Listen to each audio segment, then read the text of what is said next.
For more on this, I'm joined from Washington by J.J. Green, National Security Correspondent at WTOP News and author of The Noise War. J.J., great to have you on the show. So we just heard there from the Minneapolis mayor. Is his angry response following the deadly shooting of Renee Nicole Good by ICE agents stoking further anger and fear in the community? Well, thank you, Leigh-Ann, for having me. There's already an extraordinarily high amount of anger and fear in the community. I think what the mayor was doing was reflecting what already exists. And in the 24 hours or close to it since this took place, nothing essentially has changed. The amount of anger, the amount of fear, the real concern for a lot of people is the unknown. It's continuing to grow. And that is something that we don't expect to change in the near term. If you look back at what took place after the George Floyd murder, things only got worse as the days passed. And there are a lot of people that I've spoken to in Minneapolis, and they are fearing that that same kind of crescendo, that same kind of drumbeat, the rise of anger and fear is going to continue. And this shooting was taking place just blocks away from where George Floyd did die, which was something else that was pointed out. But right now in Minneapolis, vigils and protests are being held following yesterday's incident. But there are conflicting accounts about what actually happened. Donald Trump says the killing was in self-defense. How has that message been received by the American people, JJ? Well, that's exactly what the issue is here, Leigh-Ann, today. It's messaging. It's information. Is it true? Is it real? Can people believe it? Can people believe what they've seen with their own eyes? Most people in the country, I would say, many people have seen the video of what took place, and it did not look as though she was targeting the ICE officer. It looked as though she was sitting there in the street. The officer approached the car. She tried to get away. Shots were fired. She ended up dead. So, people are trying to reconcile what they saw and what they believe with what they're hearing. And it's simply not adding up at this point, based on the people I've spoken to. And days before the shooting of Renee Nicole Good, thousands of ICE agents were deployed to Minneapolis. And I think a lot of analysts and a lot of questions have been asked today. Do ICE agents have the right training, especially when it comes to de-escalation? Well, ICE agents, to my understanding, to my knowledge, they may use deadly force, but only as a last resort. And having covered ICE, DHS, Homeland Security, and national security for years, I can tell you that is a long-standing doctrine. You only use that deadly force only if there's no way out. For instance, if your back's against the wall and a vehicle's coming at you, use deadly force to save yourself and others around you. But the key thing here that I'm hearing from a lot of law enforcement, and it's pretty obvious common sense, the officer could have stepped out of the way. And this is the thing that I think most folks are looking at right now. Deadly force was used, but it didn't necessarily need to be used in that case. And that's really the argument of those who are criticizing and concerned and angry and fearful today in Minneapolis. Yeah, like you said, it's the unknown that is making people really scared and really angry. But why is ICE in Minneapolis? For the most part, what we think is it's a part of the Trump administration's plan. Their idea is to go to Minneapolis, to go to Chicago, to go to Los Angeles, to go to places that they believe are problems in terms of immigration, problems in terms of, shall we say, high crime. And they've been here in D.C. And I can tell you for sure, again, the narrative that they were putting out there didn't add up when you look at what took place on the streets. There was crime in Washington. There's always been crime in Washington, but it was nowhere near like what they were saying it was. So the pretext to send National Guard here was that there was crime. In Minneapolis, it supposedly has to do with immigration and scams that are driven by the immigrant community, which has been proven not to be true. So it looks as though it's a political tool. It looks as though it's something that may be focused on popularity amongst those who side and support the president and the president's plan and his ideas. But that's the best that I can come up with based on my reporting and all the people I've spoken to. That's the reason they've been sent to Minneapolis and other places. JJ, you are in Washington, D.C. right now. You're in the United States. What's the atmosphere like following this shooting? Do you feel like it's tense? What are people saying? Yeah, it's absolutely tense. And one of the real problems that we have again here, Leigh-Ann, is information. You know, telling the truth is really important when it comes to critical situations like this. You know, the situation a few days ago with Venezuela and Nicolas Maduro, the situation yesterday with Greenland.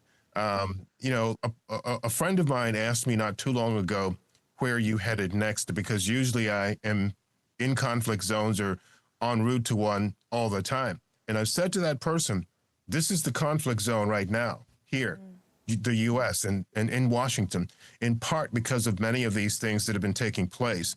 People are nervous, people are angry, people are fearful, and people are just uncertain about so many things as it relates to the United States and its allies. Is it still going to continue to be an ally to NATO, to the EU? Why is the U.S. in this situation involving the oil extraction from Venezuela when supposedly the whole mission there was about drug interdiction? And that too, there's a big question mark about that too. So there is an awful lot of uncertainty here in Washington. JJ Green, yes, a lot of unanswered questions right now, but thank you so much for your time and for joining me. Pleasure, Leigh-Ann. Thank you. To talk more about this, I'm joined by former Trump state campaign chair, Rob Artlett. Rob, it's great to have you on the show.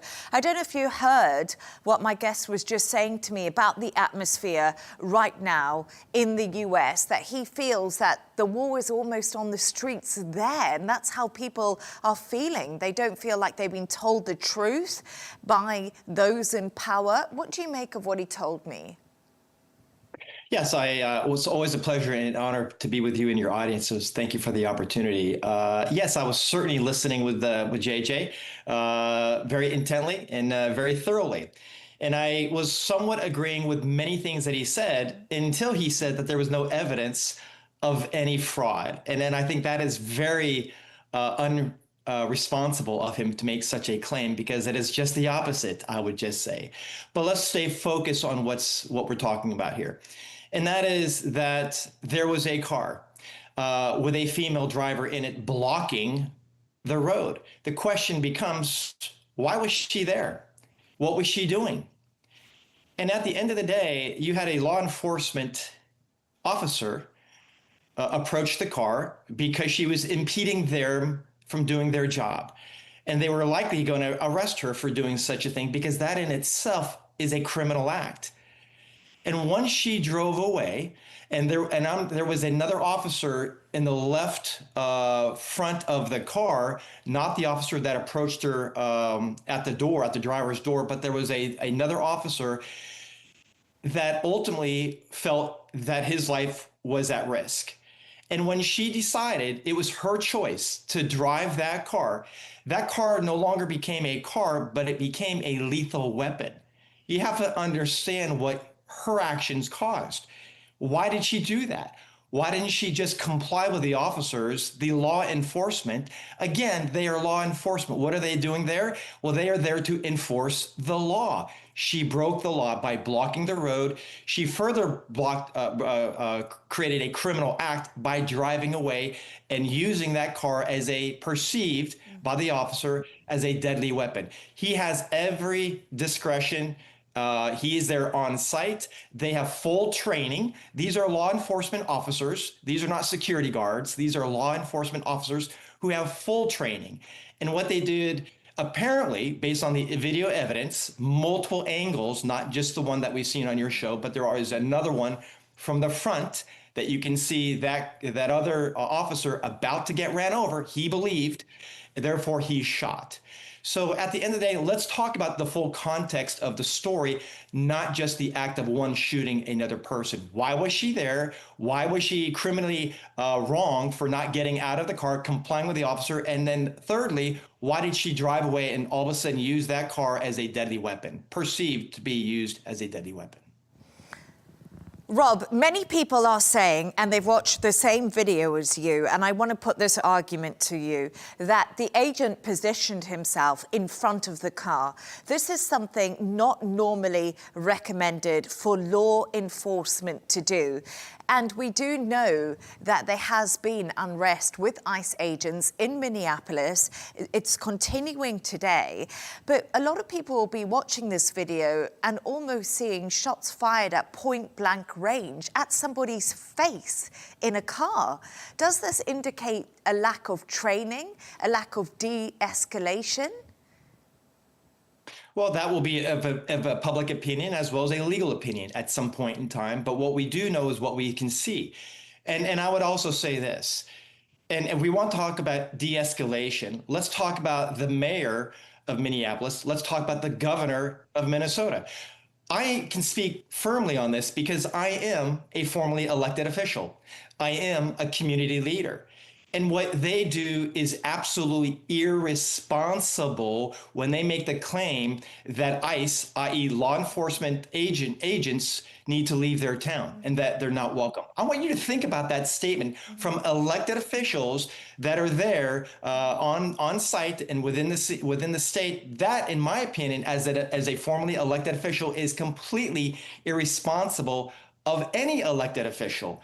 They need to understand the importance of law enforcement and they should be supporting law enforcement. Why are they not questioning all those agitators, all those people that were there to do what? Well, they were there for one purpose. That was to ensure that ICE did not do their job. That in itself is a crime.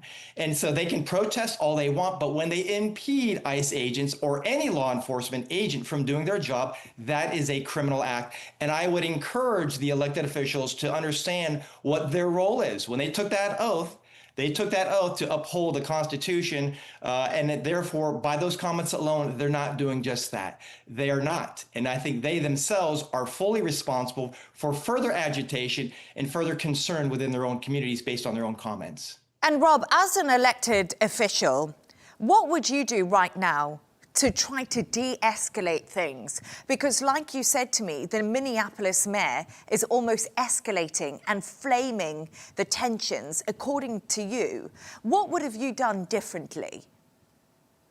Well, first off, you're exactly right. As an former elected official, and also somebody who's ran for the U.S. Senate here in Delaware, I would just say this. They have a role and responsibility to de-escalate. How I would have handled it is very simple. That is you do not impede law enforcement. That's number one. Number two, allow for the facts to play out, and the court will determine the truth of what actually happened. And that's what you need to do. We support our law enforcement. They are there to enforce the law, and we need to allow the process to play out. So they need to understand their role in de-escalating and not flaming the flames. And I think that's very irresponsible of this mayor as well as their governor and anybody, I would say any elected official who is not supportive of that of law enforcement is very irresponsible in their comments, in my opinion. And Rob, what sort of backlash will there be politically? Because it seems to me, to speaking to both you and JJ, this is going to set Democratic states against the White House. We're already seeing that split between Republicans and Democrats ahead of the midterms. But to me, this feels like a real flashpoint of difference. I think potentially, but fortunately, there is video evidence. Again, I would just say many people believe what their eyes say and not what, say, a mayor may say or what a governor may say, or even some political person might say, or even some media person might say, because our eyes don't lie. And I would just say this for Governor Walz and the mayor and many within the Somali community, and I'm not saying that they are supportive of any murder, but this is, I would say, a very good deflection for them, because let's not take away what really is going the bigger picture. It is sad that somebody just lost their life. The court case will carry out the evidence to determine who is at fault ultimately. And so I respect that process.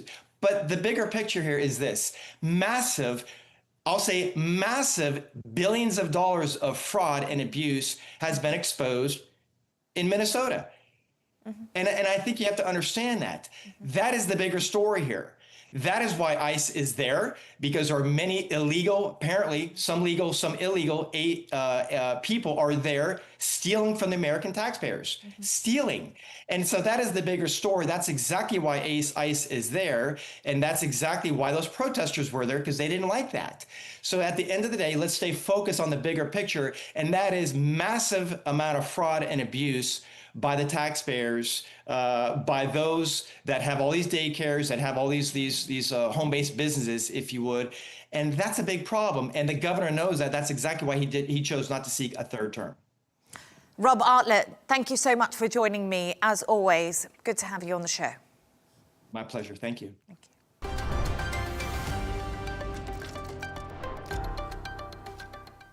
Now, the British Deputy Prime Minister David Lammy is set to meet his US counterpart J.D. Vance today. It comes as Downing Street confirmed the British Prime Minister spoke to Trump over the phone after the US seized an oil tanker in the North Atlantic with support from the British Armed Forces. We're now joined by defence and security analyst Tobias Alward. Tobias, good to have you on the show. So, what an extraordinary few days it's been for UK-US relations. And Trump and Starmer have finally held a phone call last night following that seizure of an oil tanker. What do you make of Britain supporting the US in this military operation that took place? Well, good afternoon. Yes, it has been an incredible start to 2026. I mean, mind-boggling, jaw-dropping events taking place. And absolutely, there was a need for the British Prime Minister and the American President to catch up, not least on Venezuela, what is happening there, the attempts to annex Greenland, but then also operationally what happened in the Atlantic in moving after the shadow fleet of oil tankers. And in each case, I hope that we made progress. Firstly, on the oil tankers themselves, there is a shadow fleet developing, not just moving oil about, but also in the British-English Channel, attempting to cut undersea cables here. So I'm pleased to see Britain and America working together. And that's perhaps something that Donald Trump should recognize, that staying within an alliance, the NATO alliance, is actually good for both America and indeed Europe. And that takes me then to Greenland as to what Donald Trump is trying to achieve there. That has shocked capital cities across Europe, that America would unilaterally want to take over this land, not so much from a security perspective, because it's already covered by the NATO alliance agreements, but simply because he's after the minerals there. That is very, very clear. And that's actually the same in Venezuela too. Not supporting the leader of the opposition there, who's won a Nobel Peace Prize, but actually the vice president, now president, in Venezuela. So staying with Maduro's regime as such. So it shows American departure from the global stage, becoming more isolated, more independent. And that is a concern to Europe, to Britain, and I think to global security. And it's really interesting because a lot of people I speak to, Republicans, say this was all part of the plan when it came to Donald Trump. This was not a secret that this was what they were planning to do with that defense strategy they outlined. But I want to talk a little bit more about Starmer. So he's also set out his position on Greenland during that phone call, saying Greenland belongs to its people. But today on Fox News, the US Vice President J.D. Vance said Europe and Denmark have not done a good job in securing the area. So we spoke there about Donald Trump wanting to be an alliance and how important it could be, and maybe he should rethink that after that call with Starmer. But we've heard from J.D. Vance, and I mean, what does this mean for the state of the special relationship that both countries always boast about having? There's no doubt that we've entered a very difficult time period with our closest American security ally. Donald Trump is taking America into a place which I can't imagine any previous American president post Second World War would be embarking on. Reagan, Eisenhower, anyone becoming so isolationist in this way. And what J.D. Vance is saying is simply wrong, because, as I mentioned, it's already covered by the NATO alliance, the security pact there. There is, over due course, going to be a greater security threat because the Arctic Circle is becoming more exposed. The ice is melting there. But then let's upgrade. Absolutely. Let's move defense assets to Greenland and do it as an alliance. You don't need to unilaterally take the land over in order to achieve that security objective. So J.D. Vance is making I think, a selfish nationalist case for what America is doing. I have fear that it won't stop there. 2026 is going to be the year of global change as America dials back from any interest or indeed responsibility or duty as custodians of our global order. And we move into this new era of spheres of influence. And for America, it's the Western sphere that concerns them. It won't just be Venezuela, it'll be other countries as well. So this is very dangerous indeed, because of course our adversaries will watch what's going on, and they'll see this as license to do exactly the same in their own arenas. And that takes you then to Ukraine. We've begged Donald Trump to recognize that Putin isn't somebody to be trusted. He shouldn't be brought in from the cold. Moscow isn't somebody we can do business with, because they won't stop at Ukraine. They will go further. But Trump isn't listening. And that reflects, again, this gifting, if you like, of Europe or European security concerns to Europe itself, or indeed to Russia. America doesn't care anymore about what happens in Europe. A lot of people would also say that NATO is about 80 years old, Tobias. It's outdated. And Donald Trump has criticized how much other European countries have put into defense spending. We know the US has propped up NATO for years. They've pumped so much money into it. Do you not think it's fair that Donald Trump says this needs a revamp after so long? And he also said that NATO and European leaders hold talks about talks. If we look at Ukraine, what has NATO really done to help out Ukraine? Well, these are important questions. I mean, starting from the top there, more money is being put into Europe. There's no doubt about it, because the threat has changed, less so that because Donald Trump has demanded it. I should make it very clear that whenever America over the last 2 or 3 decades has requested European help in other theaters of war, we've not quibbled, we've not questioned, we've not hesitated. And in some cases, we've perhaps done the wrong thing, Iraq, Afghanistan, and so on, in supporting America. So we've never been held back by the fact that our defense spending has been less.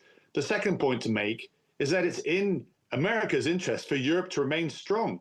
If we are distracted by an assertive Russia, that means we're not there to help America in other theaters of war. And that's exactly why America remains engaged, or has done to date, in Europe, knowing that having a footprint here, having a strong European alliance, benefits America in the same way that Americans are very much engaged in Japan and South Korea and other places like that. They're not going to withdraw from those areas. It's the global footprint that America has always managed to achieve, and that's helped global stability. So this is, again, all points to a fundamental foreign policy change by America, which is very, very dangerous indeed.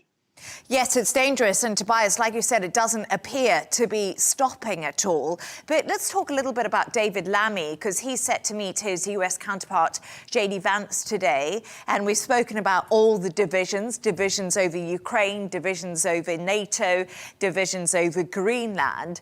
Do you think we can expect anything to come from these talks? Because J.D. Vance always appears very America first.